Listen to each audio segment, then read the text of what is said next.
Hi everyone, Dia Bondi here, longtime leadership communications coach and creator, Ask Like an Auctioneer. And for the last 2 decades, through coaching, workshops, speaking, and strategic projects, I have been really dedicated to helping leaders and teams grow their impact at the most critical communications moments in their businesses. And today I want to share with you something that's been coming up lately, and that is, how do I make my story work better for me? Recently, I've had a lot of one-on-one sessions with entrepreneurs.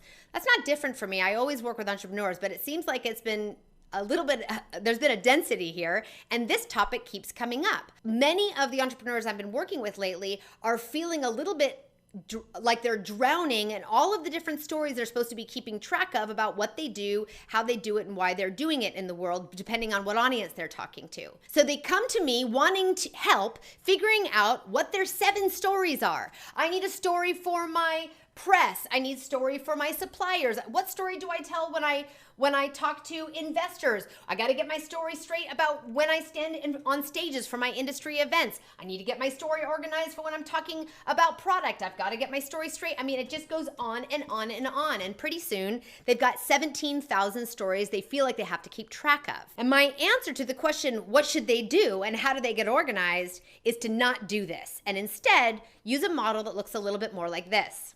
What we want to use is something that looks a lot more like an octopus and a lot less like a bunch of matchsticks. So here's how it goes.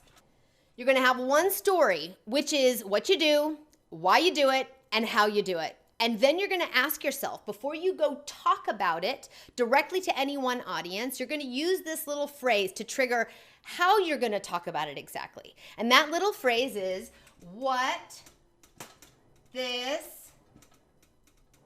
means to you is, okay? So you've got your story and you'll say, what this means to you, investor, is, and you're gonna highlight what matters most to the investor you might be talking to.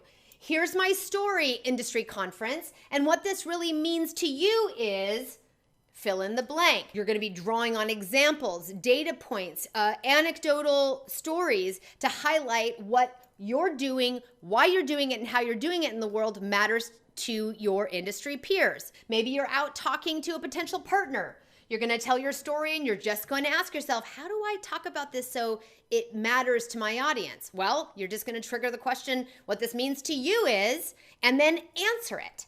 So you're ending up with something that looks a lot more like an octopus and a lot less like a box full of matchsticks you have to keep track of. So this is a really powerful model when you think of how you can both stay really aligned and concrete in your own story, but also figuring out a way to be nimble about it so you can also meet the needs and the world view and the drivers of the audiences that you might be talking to in any one moment. So you've got your story and that little question that lays right in here.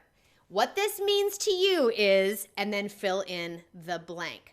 Now, I hope this is useful for you as you think about how you tell your story across your organization, across your business, across your client profile, across your partners, as you go on to launch products, build collateral, and step on the stages that can really change everything for you and your business. If you'd like to talk about anything having to do with impact and communications, you can find me at diabondi.com, or you can just send us a note at hello@diabondi.com. Have a great day.